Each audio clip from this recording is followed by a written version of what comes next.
Muito bem, querida igreja, vocês sabem que nós estamos iniciando exatamente hoje uma semana muito especial que nós vamos ter aqui na nossa igreja, a semana de saúde e adoração. Todos os dias nós teremos um culto especial, nos sábados, logicamente, pela manhã, e durante a semana, às 19h30, todos os dias estaremos aqui. E o nosso convidado especial para essa semana, eu quero apresentar para vocês o pastor Kowalczuk. Pastor Kowalczuk tem um sobrenome diferente, então é fácil da gente lembrar, né? Pastor Kowalczuk, ele se formou no ano de 92, no NASP. Logo depois ele começou a desenvolver o ministério como capelão, numa escola adventista em São Paulo, foi distrital, na Associação Paulista Sul.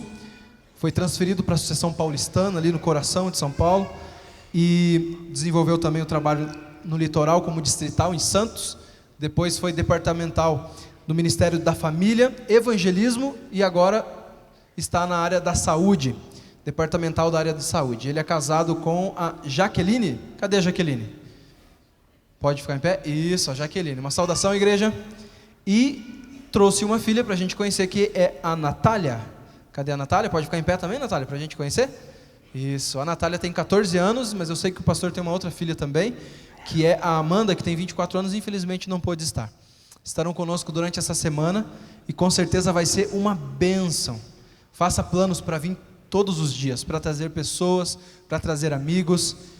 E essa semana ela vai terminar de uma maneira muito especial. No sábado que vem nós teremos o encerramento, mas ele encerra mesmo no domingo, dia 9, com uma feira de saúde que a igreja vai estar oferecendo. Uma feira muito especial, que vocês vão ficar sabendo melhor no decorrer da semana como vai funcionar essa feira. Ela vai acontecer lá no CCA Bom Retiro, vai acontecer durante o dia, e hoje mesmo nós teremos um treinamento já com o pessoal que trabalha na área da saúde aqui na igreja, e a gente quer convidar para quem trabalha nessa área, venha ao treinamento às 16 horas, aqui na Concha Acústica. Nós vamos ter às 16 horas o treinamento para a feira. Quem quiser participar, quem quiser se envolver também, vai ser muito legal. Pastor, seja bem-vindo. Essa é a Igreja Central de Curitiba. Que Deus abençoe o senhor. Obrigado. Bom dia. Feliz sábado a todos.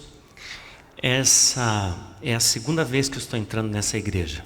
Na primeira vez que eu vim aqui, eu entrei por esse corredor, eu estava esperando a chegada de uma moça com a qual eu ia me encontrar e viver com ela para sempre. Aquela moça ali. Isso tem 25 anos exatamente. E hoje eu me senti como um visitante nessa igreja, muito bem recebido. E eu queria também receber bem a todos que estão nos visitando nessa manhã, sejam adventistas de outras localidades ou mesmo não adventistas. Eu gostaria de conhecê-los. Você poderia ficar em pé? Você que está nos visitando? Ok, olá, bem-vindos, bem-vindos.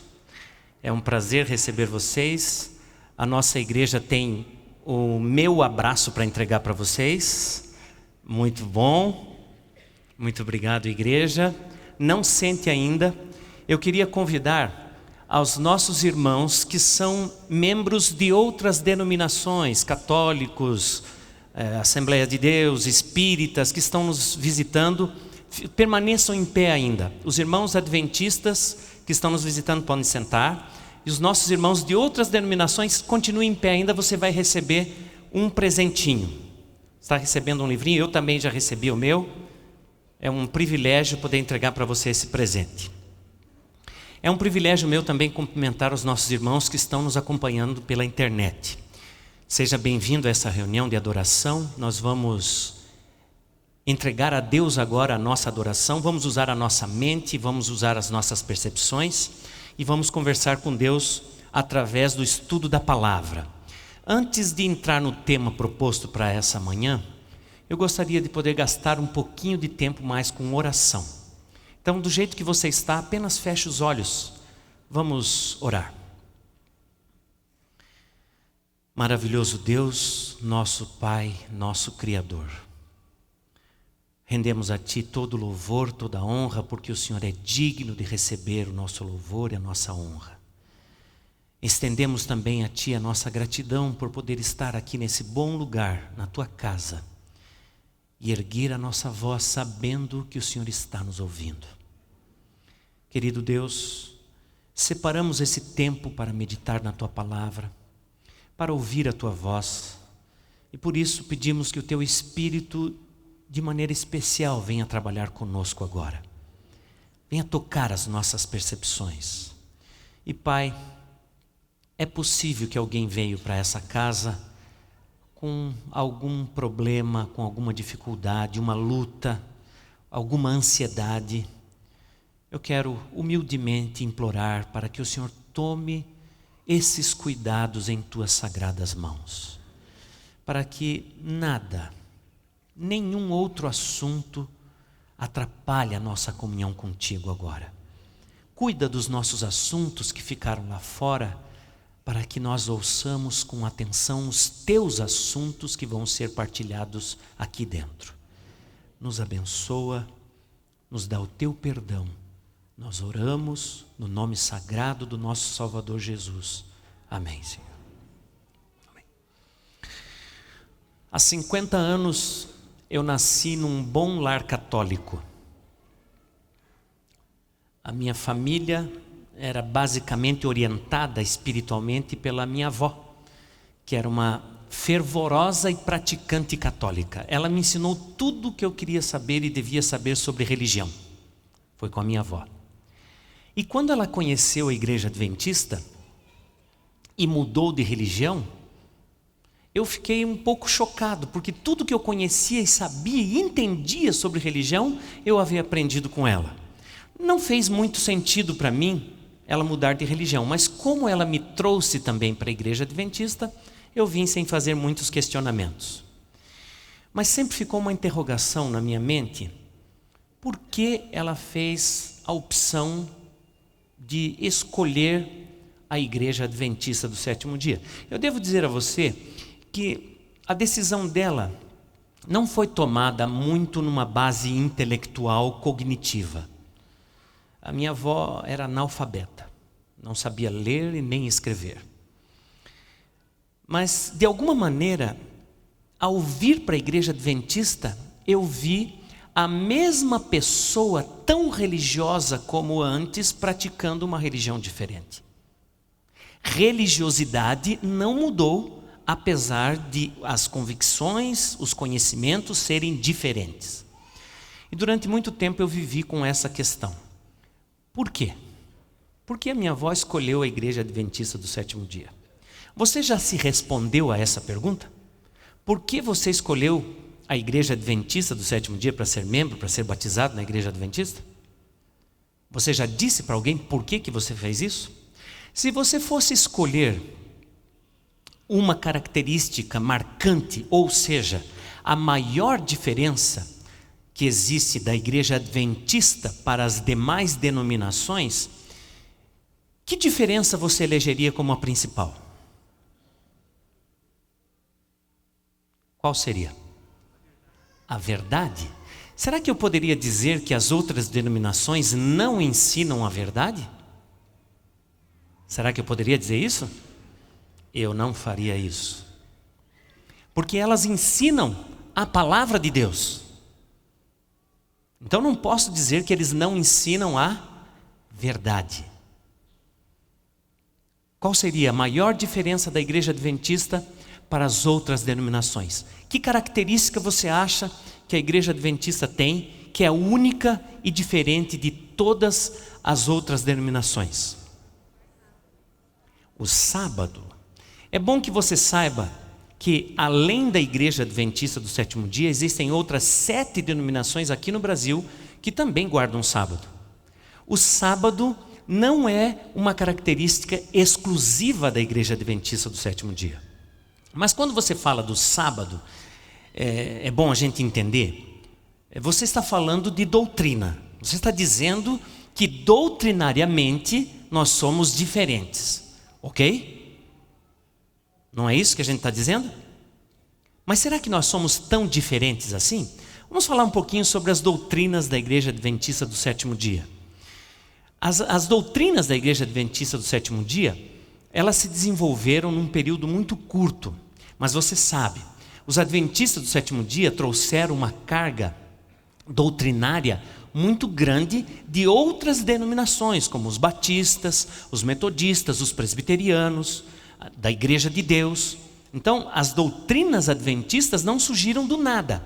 Elas tiveram uma fonte similar à das demais denominações.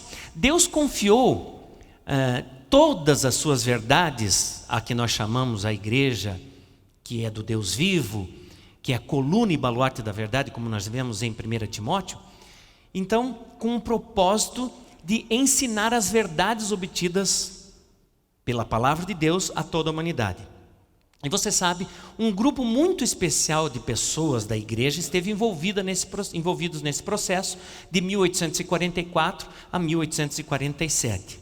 Então você tem aí a galeria dos grandes estudiosos da Bíblia, que reunidos foram estudando a Bíblia e assim preparando o caminho para o que seriam as nossas doutrinas. As doutrinas da Igreja Adventista do Sétimo Dia, embora se desenvolveram num período muito curto, ela foi exaustivamente calcada na palavra de Deus, na Bíblia. Então, se nós pudéssemos representar graficamente como isso aconteceu, seria mais ou menos assim.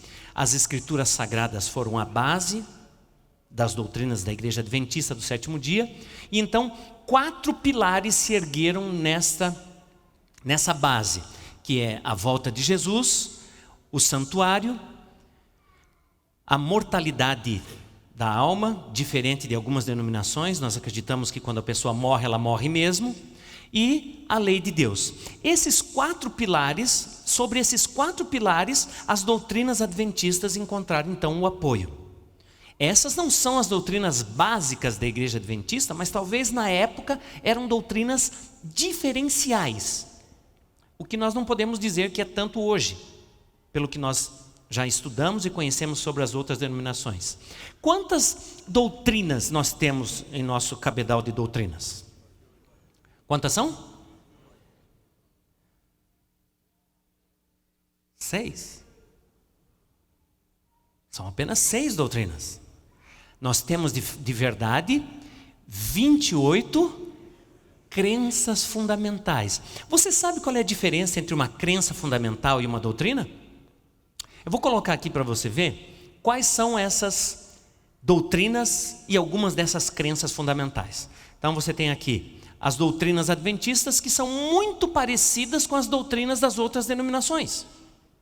Muito parecidas. Essas são as nossas 6 doutrinas. A diferença para uma crença fundamental é que a crença fundamental fundamenta uma dessas doutrinas. Vamos falar, por exemplo, aí sobre a doutrina de Deus, como você está vendo na tela. Então são 5 as crenças fundamentais nas quais a doutrina de Deus está fundamentada. Então, para entender sobre Deus, você estuda as Escrituras Sagradas, você estuda sobre a Trindade, sobre Deus o Pai, Deus o Filho e Deus o Espírito Santo. Então você tem uma ideia do que é a doutrina de Deus. Uma outra doutrina, a doutrina do homem. Para você entender a doutrina do homem, você tem que entender sobre a criação, sobre a natureza do homem, sobre o que acontece quando o homem morre, e pode acreditar, você tem que entender também sobre o que acontece com a mulher. É bem parecido, ok? Você tem uma outra doutrina aí, eu não vou citar todas, mas só para você entender. A doutrina dos últimos dias, os últimos eventos. Então você vai estudar sobre o ministério de Cristo no santuário celestial, a segunda vinda de Cristo, a morte e ressurreição, o milênio e o fim do pecado e a nova terra. Então você vai entender tudo sobre a doutrina dos últimos eventos. Você entendeu a diferença entre doutrina e crença fundamental? Quando nós estudamos assim, nós vemos que doutrinariamente a Igreja Adventista não é tão diferente das demais. Na verdade, nós temos apenas 3 crenças fundamentais que são exclusivamente adventistas. Só 3. As outras 25 crenças fundamentais, elas são muito parecidas com as outras denominações. Onde que eu quero chegar?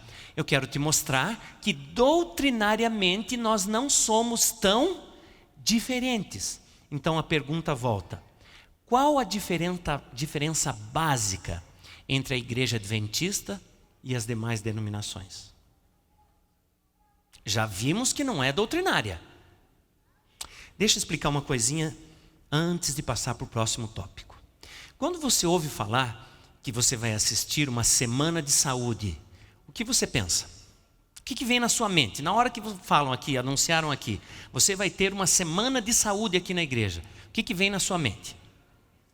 A alimentação. Eu vou ouvir falar sobre alimentação. O que mais?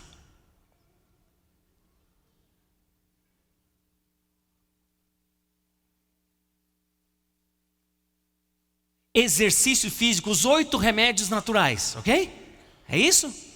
E também eu vou ouvir falar algumas frases que começam com a palavra não. Não coma isso, não coma aquilo, não beba isso, não beba aquilo. Não é isso que vem na nossa mente? Mais ou menos. Eu vou dizer a você que isso não vai ocorrer essa semana. Eventualmente você não vai ouvir falar isso. Eventualmente você não vai ouvir falar isso com a ênfase que você já conhece, que é simplesmente falar de hábitos. Nós vamos um pouquinho além. Nós vamos lá nos motivos. E o que eu estou querendo abrir a sua mente para entender agora é o motivo por que a Igreja Adventista do Sétimo Dia é diferente das demais. A nossa maior diferença, o que torna a Igreja Adventista única entre as demais, é exatamente a nossa cosmovisão. O que é esse negócio de cosmovisão? Não sabia que a nossa igreja tinha isso, pastor. É um departamento? Não. O que é uma cosmovisão? É uma visão de mundo. É como você percebe as coisas. É como você entende de onde você veio, onde você está e por que você está aqui e para onde você está indo. Esse jeito de entender essas coisas vai determinar os seus valores e, consequentemente, vai determinar o seu comportamento. E a cosmovisão adventista do sétimo dia, diferente das demais, é uma cosmovisão restauracionista. O que significa isso? Quem saberia dizer? O que é uma cosmovisão restauracionista? Nós acreditamos que assim como Deus nos criou esse mundo. E para que Ele criou esse mundo, igreja? Para que Deus criou esse mundo? Para que foi? Para ser a nossa casa. Ele criou esse mundo para ser a nossa casa. Era um mundo perfeito, sem nenhum problema, sem nenhuma dificuldade, sem nenhum pecado. Era um mundo ideal. Nós viveríamos nesse planeta por toda a eternidade, vivendo uma vida plena, completa, na presença de Deus. Infelizmente, aconteceu o pecado. E por causa do pecado, Deus desenvolveu um plano para resgatar esse mundo. A história de quando o pecado aconteceu até os dias de hoje é a história de Deus nos buscando de volta. Mas Ele prometeu que esse mundo vai ser restaurado. E não só esse mundo, o que mais? Nós mesmos. Restaurados a quê? Quando você fala de restauração, você está pensando num momento no passado, certo? Restaurados a quê? A nossa primeira condição, lá desse mundo recém-criado. A maioria das denominações acredita que esse mundo vai ser destruído. Se esse mundo for destruído, como eles acreditam, eu não posso dizer como, mas se esse mundo for destruído de fato, o que aconteceu com aquele plano que Deus fez de criar um mundo onde nós viveríamos nele para sempre? O que aconteceu com esse plano? Esse plano fracassou.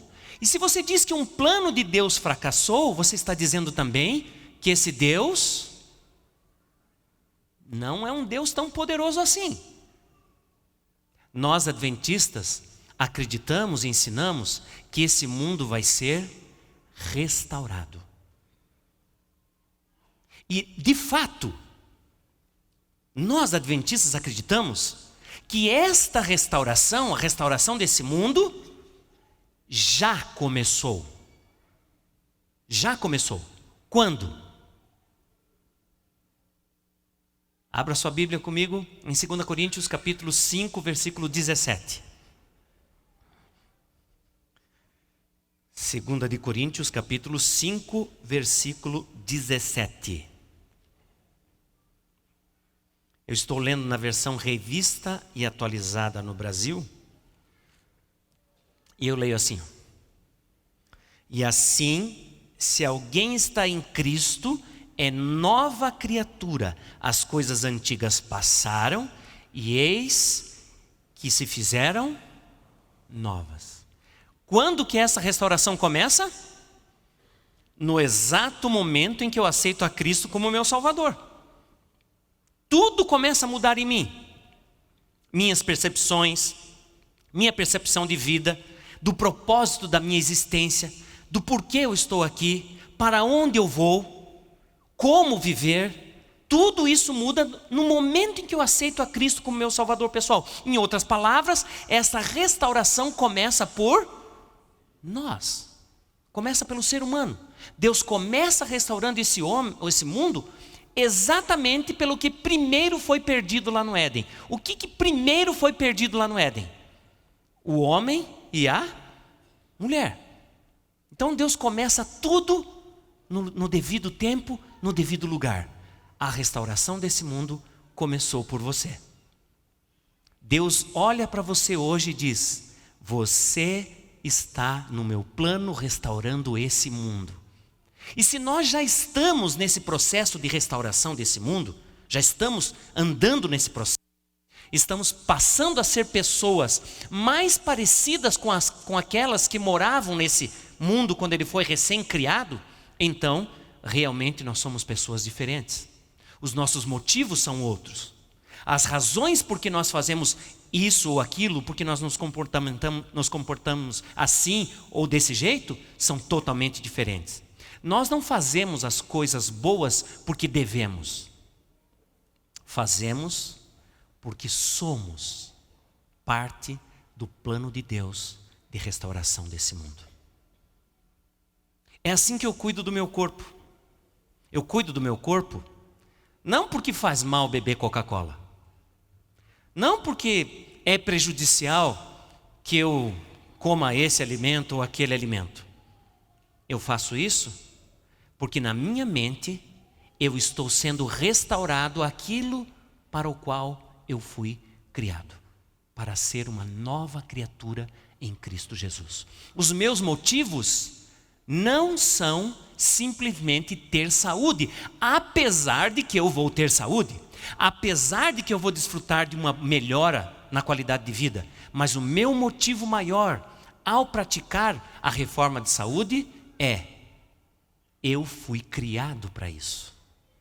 O propósito de Deus para a minha existência é ser assim. Então eu estou reencontrando o motivo da minha existência. É por isso que essa semana, eventualmente, você vai ouvir mais falar sobre motivos do que comportamento. E isso, amigos, irmãos, queridas, isso não tem como esconder.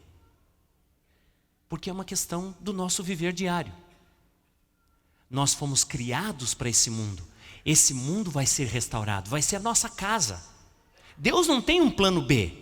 Nós vamos novamente morar nesse lugar perfeito, como era no passado. E para isso Deus já está nos modificando agora, nesse momento. Como aquele primeiro casal, nós vamos desfrutar plenamente das obras de Deus. E aquele casal recebeu o privilégio de poder, naquele tempo, viver exclusivamente do que dizia a palavra de Deus. Lembram disso? Salmos capítulo 33. Abra comigo a sua Bíblia no livro de Salmos capítulo 33. Esse conceito que eu vou apresentar para vocês agora é a base teórica desta compreensão de restauração. Salmo 33, versículo 6.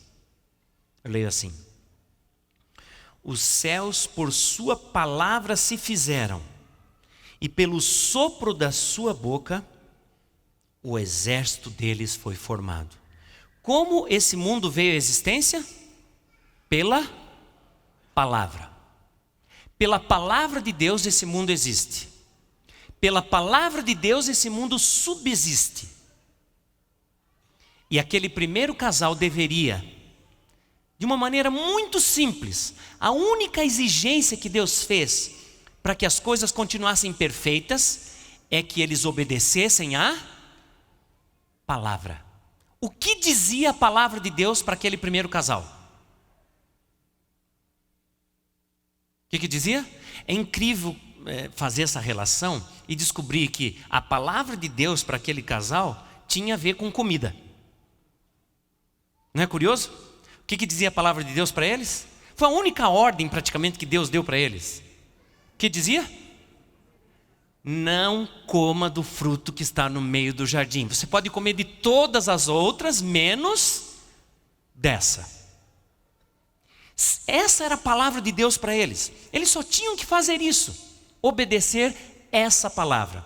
Mas lá no jardim apareceu uma segunda palavra.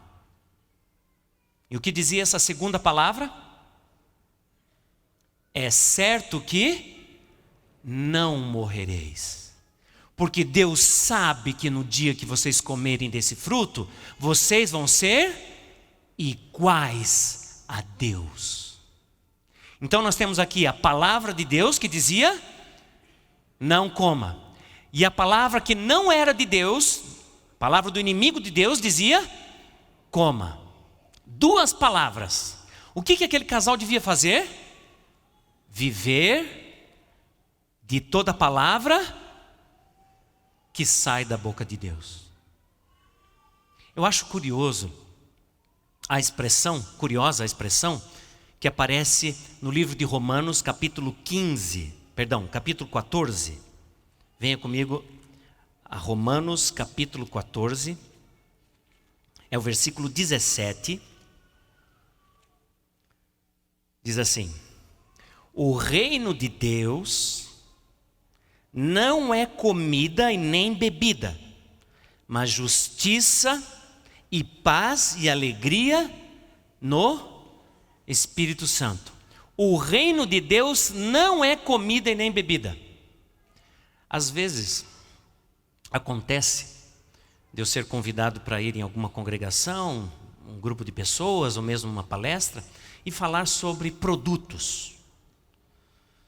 Às vezes as pessoas me convidam para falar especificamente sobre algumas coisas. Por exemplo, é uma besteirinha, para falar sobre o refrigerante. Então eu vou lá e apresento o que a gente conhece, o que está publicado sobre o refrigerante e tal, e as pessoas ficam assim: que coisa séria esse negócio do refrigerante. Que coisa preocupante. Eu não vou mais beber refrigerante.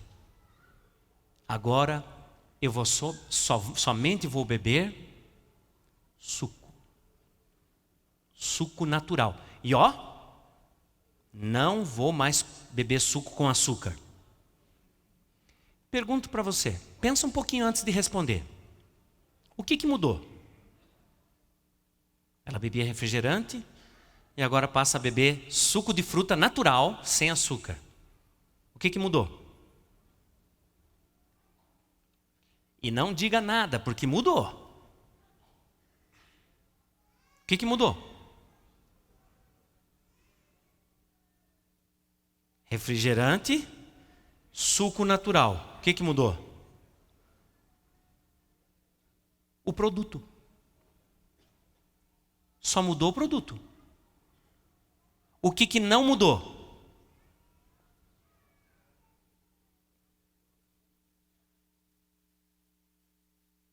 A maneira de pensar. Saiba de uma coisa: Se a sua maneira de pensar não muda, você não muda um hábito. No máximo você muda um produto. E produto por produto, mudar um produto pelo outro, sem mudar minha maneira de pensar, isso não é restauração. Isso é adequação. A Bíblia não disse que quem está em Cristo agora é uma pessoa readequada. Quem está em Cristo é uma nova criatura. E como novas criaturas, nós começamos a pensar de maneira diferente. Estava diante do casal a palavra de Deus e a palavra do inimigo. Eles só precisavam escolher a palavra de Deus. Não que tenha alguma coisa errada com a comida. O que tinha de errado com o fruto? Absolutamente nada. Qual era o problema? Desobedecer a palavra de Deus.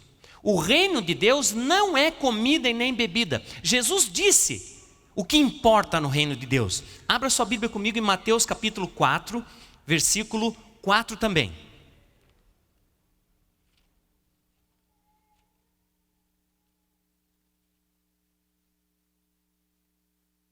Mateus 4:4, se você está nos acompanhando pela internet, abre a sua Bíblia lá. Eu vou começar no versículo 3, só para nós contextualizarmos um pouquinho. Então o tentador, aproximando-se, lhe disse: se tu és o Filho de Deus, manda que essas pedras se transformem em pães. Jesus, porém, respondeu: está escrito, não só de pão viverá o homem, mas de toda palavra que procede da boca de Deus. Perceba o que está acontecendo aqui. Como foi que o tentador conseguiu subverter esse mundo? Usando o alimento. E agora, com o passar do tempo, ele foi tão eficiente nesse negócio de subverter a humanidade, usando comida, que ele vai usar a mesma estratégia com o Filho de Deus. Jesus está com fome, vários dias em jejum, ali estão as pedras, e ele diz: se tu és Filho de Deus, transforma essas pedras em pães. E Jesus responde o quê? Está escrito, não só de pão viverá o homem, mas de toda palavra que procede da boca de Deus. Bom, Jesus disse que está escrito onde? Onde está escrito isso? Se você tem uma Bíblia com referência, você já pode pesquisar aí. Está escrito na palavra de Deus. Onde na palavra de Deus? Deuteronômio capítulo 8, versículo 3. Você quer ir lá comigo? Deuteronômio capítulo 8, versículo 3. Jesus está fazendo a citação de um momento muito particular da história de Israel. Resumindo a história, o povo de Israel foi tirado de dentro do Egito com mão forte, a mão de Deus, e Deus os levou para uma experiência no deserto, que eu poderia chamar de experiência de confiança. Concordam comigo? Deus está levando eles para um lugar onde não há víveres, não tem de onde tirar alimento. Eles iam passar um tempo lá no deserto, e o que eles comeriam? Humanamente falando, o que tem no deserto para comer? Cobras e lagartos. Mas era isso que eles iam comer? Não. Deus tinha preparado um banquete para eles, sim ou não? Igreja, tinha preparado ou não? Sim, ele tinha. Mas eles não sabiam. Deus estava os convidando para viver uma experiência de confiança. Então, quando você lê o versículo 3 agora de Deuteronômio 8, tenha em mente isso.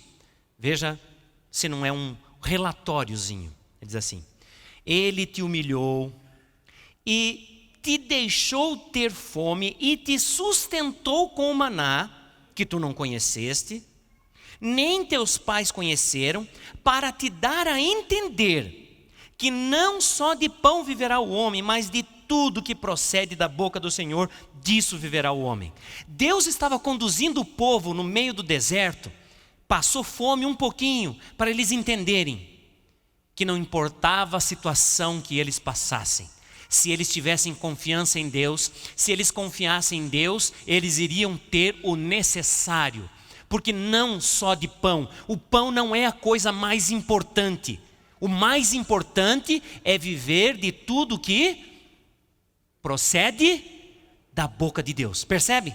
Porque o reino de Deus não é comida e nem bebida. O reino de Deus é viver de toda palavra que procede da boca de Deus.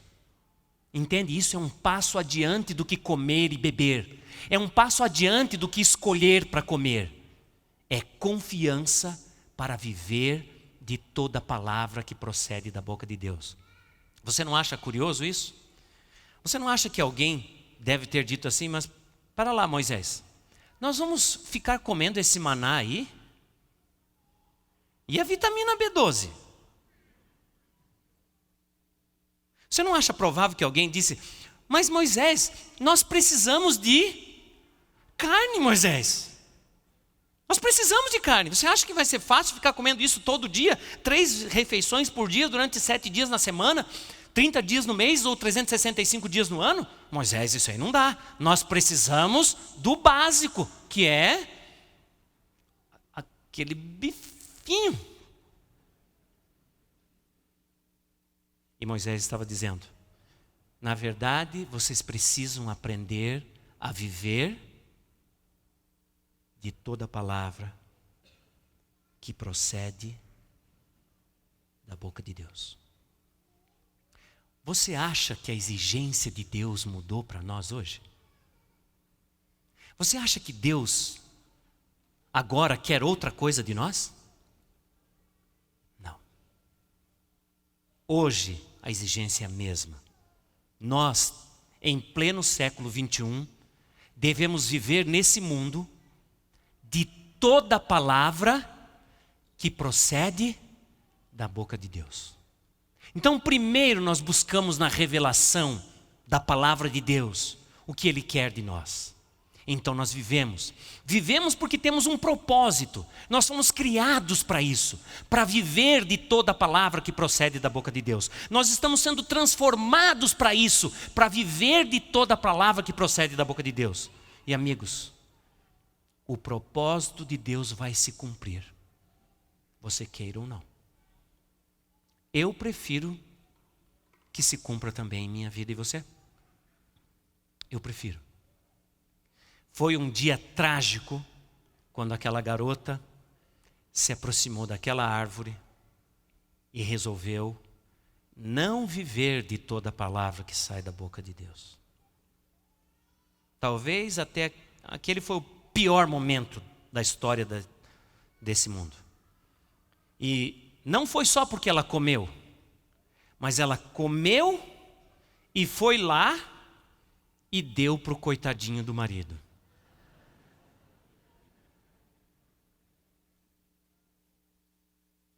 Eu de fato não entendi a manifestação de vocês. Você sabe que nós temos assim uma compreensão limitada do papel da mulher na história da humanidade e na história do homem. Mas só para você ter uma ideia, eu até nem ia tocar nesse assunto, mas só para você ter ideia. Deus disse que não era bom que o homem estivesse só, ok? Foi isso? Foi. E Ele disse que faria uma ajudadora, auxiliadora. Pergunto para você, quem é o mais forte? O que é ajudado ou o que ajuda? O que é ajudado é que é mais forte? Quem ajuda que é mais forte? E olha, tem uma coisa curiosa na língua hebraica, que em português a gente não percebe. Essa palavra ajudadora que você tem em Gênesis capítulo 2, versículo 18, que fala de como Deus resolveu criar a mulher, diz lá, far-lhe-ei uma auxiliadora, essa palavra auxiliadora, em hebraico, é a seguinte expressão, ó. Ezer. Você já ouviu essa expressão? Ezer? Alguém já ouviu? Já ouviu essa expressão assim, Ebenezer? O que diz essa expressão, Ebenezer? Até aqui nos ajudou quem? O Senhor. Essa palavra Ezer, em todo o Antigo Testamento, ela é usada exclusivamente para falar de Deus ajudando o homem, ajudando as pessoas. Então, existem pelo menos 32 versículos bíblicos que eu podia citar para você falando de Deus ajudando, mas vou citar um bem clássico. Elevo os meus olhos para os montes, de onde virá o meu socorro? O meu socorro vem do... Essa palavra socorro é Ezer. Ezer descreve Deus ajudando o homem. Então, quando ele foi criar a mulher, ele disse assim: não é bom que o homem esteja só, far-lhe-ei uma Ezer. Ou seja, a mulher é a maneira divina de Deus ajudar o homem. Quem é o mais fraco? É o homem. Como eu disse, coitadinho. E não é só isso. E não é só isso. A revelação diz assim, ó. Assim que Eva pecou, no momento que ela pecou, ela se transformou na mais poderosa arma de Satanás.